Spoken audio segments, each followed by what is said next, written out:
दिवाळी या सणाला सणांचा राजा मानला जातो. या दिवशी प्रत्येकाच्या घरोघरी दिवे लागतात. भारत हा कृषीप्रधान देश आहे, जेथे पशुधनाचे महत्त्व अनन्यसाधारण आहे. भारतात गायीला मातेचा दर्जा आहे. गाय ही पूजनीय मानली गेलेली आहे. तिच्या प्रतीच्या कृतज्ञतेपासून वसुबारस या दिवशी गाय आणि तिचे वासरू यांची पूजा करण्याची पद्धत आपल्याकडे आहे. वसुबारस हा सण दरवर्षी एकादशीच्या दिवशीच असतो. वसुबारस हा सण कसा साजरा करतात, याचे व्रत कशा पद्धतीने करतात याची संपूर्ण माहिती आजच्या व्हिडिओमध्ये आपण घेणार आहोत. दिवाळी हा सण जगभरात प्रत्येकाच्या घरी साजरा केला जातो. वसुबारस म्हणजेच गोवत्स द्वादशी असे म्हणतात. हा दिवस दिवाळीच्या धनत्रयोदशीच्या आदल्या दिवशी असतो. देशातील प्रत्येक ठिकाणी वसुबारसपासून दिवाळीला सुरुवात होत असते. यावर्षी म्हणजेच 2024 मध्ये सोमवार 28 ऑक्टोबर रोजी अश्विन कृष्ण एकादशीला वसुबारस आणि रमा एकादशी आहे.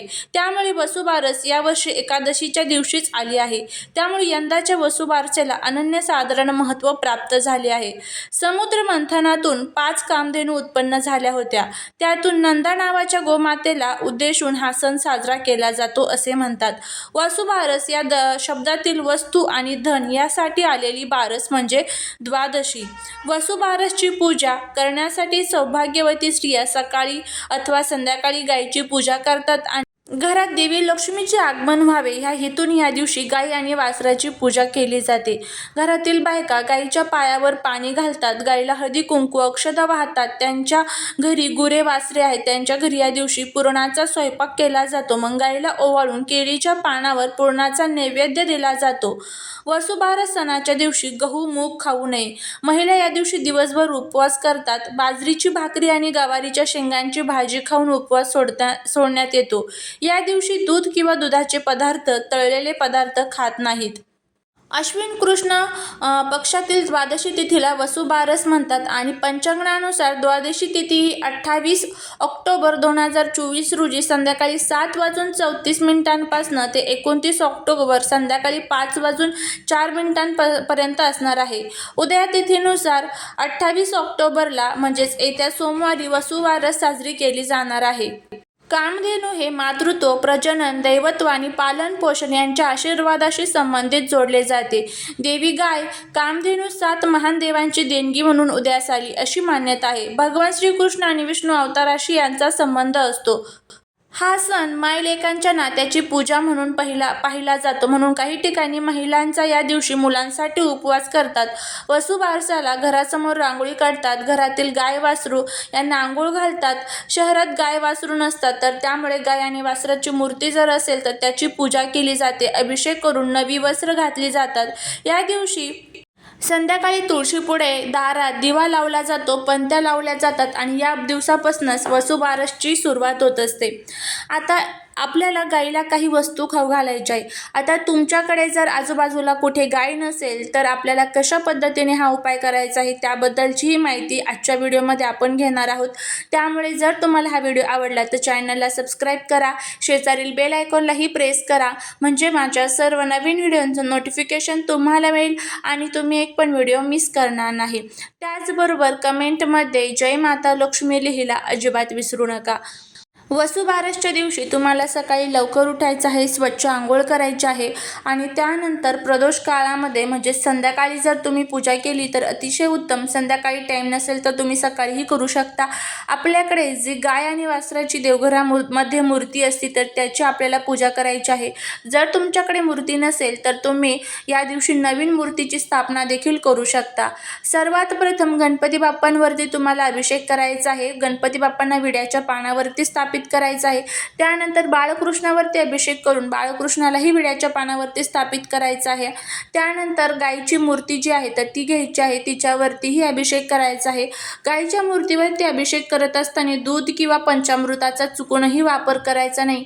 फक्त आणि फक्त शुद्ध पाण्याने गायीवरती अभिषेक घालायचा आहे आणि ती मूर्ती देखील तुम्हाला विड्याच्या पानावरती स्थापित करायची आहे.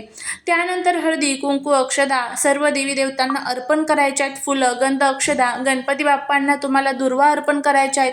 अशा पद्धतीने आपल्याला ह्या सर्व गोष्टी करायच्या आहेत. त्यानंतर आपल्याला गाईला नैवेद्य दाखवायचा आहे. जर तुम्ही पुरणपोळीचा नैवेद्य केलेला असेल तो दाखवू शकता, भाजी भाकरीचा नैवेद्य असेल तो दाखवू शकता, किंवा मग गवारीची शेंगा आणि जी बाजरीची भाकरी या दिवशी विशेष महत्त्वाची असते तर त्याचा नैवेद्यही तुम्ही या दिवशी दाखवू शकता. तर अशा पद्धतीने वसुबारसची आपल्याला आपल्या घरामध्ये पूजा करायची आहे.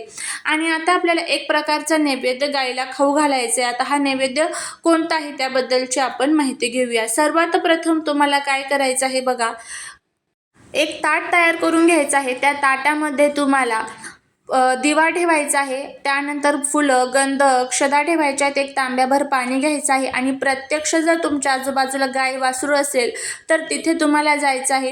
गाय वासरू नसेल तर आपण जी घरामध्ये पूजा मांडलेली आहे तर तिथे सुद्धा तुम्ही हा नैवेद्य ठेवू शकता. तर सर्वात प्रथम गायजवळ गेल्यानंतर गायच्या चारही पायांवरती तुम्हाला पाणी टाकायचं आहे. त्यानंतर गायला गंध, फुलं, अक्षदा अर्पण करायचे आहेत. त्यानंतर गायला नमस्कार करायचा आहे. गोमातेला सांगायचं आहे की माझ्या जीवनातील ज्या काही अडचणी आहेत, संकट आहेत तर ते दूर कर. माझ्या घराची प्रगती होऊ दे. घरामध्ये जो पैसा येतो तो पैसा स्थिर आणि चिलकार राहू दे. कारण की गोमातेमध्ये तुम्हाला माहीत आहे 33 कोटी देवदेवतांचं निवासस्थान असतं आणि त्यांची पूजा करणं आपल्याला इतकं शक्य नसतं. त्यामुळे जर आपण या दिवशी गोमातेची जर पूजा केली आणि त्याचबरोबर त्यांचं जे वासरू असतं तर त्या वासराची जर पूजा केली तर याचं अनन्यसाधारण फळ हे आपल्याला मिळत असतं. जीवनातील प्रत्येक अडचणी, संकट, दुःख, दारिद्र्य हे दूर होत असतात आणि त्याचबरोबर सर्वांची कृपा ही आपल्यावरती प्राप्त होत असते. आता हे सर्व झालं की गायला आपल्याला नैवेद्य खाऊ घालायचं आहे. आता हा नैवेद्य कोणता असावा, तर सर्वात प्रथम उडीद डाळ सर्वांनाच माहीत आहे. तर उडीद डाळ भिजवून त्याच्यापासून आपल्याला वडे तयार करायचे आहे आणि हे वडे म्हणजेच उडीद डाळीचे वडे तुम्हाला गाईला खाऊ घालायचे आहे. आणि गाईला खाऊ घालत असताना तुम्हाला वरती स्क्रीनवरती एक मंत्र दिसत आहे तर त्या मंत्राचं तुम्हाला पठण करायचं आहे आणि गोमातेला प्रार्थना करायची आहे की माझ्या जीवनातील ज्या काही अडचणी आहेत तर त्या दूर कर आणि तुझी कृपा सदैव या घरावरती आणि या घरातील लोकांवरती राहू दे. अशा पद्धतीने आपल्याला हा उपाय करायचा आहे. तर नक्की करा, नक्कीच तुम्हाला त्याचा फायदा होईल. झालेली सेवा महाराजांच्या चरणी रुजू करते. श्री स्वामी समर्थ.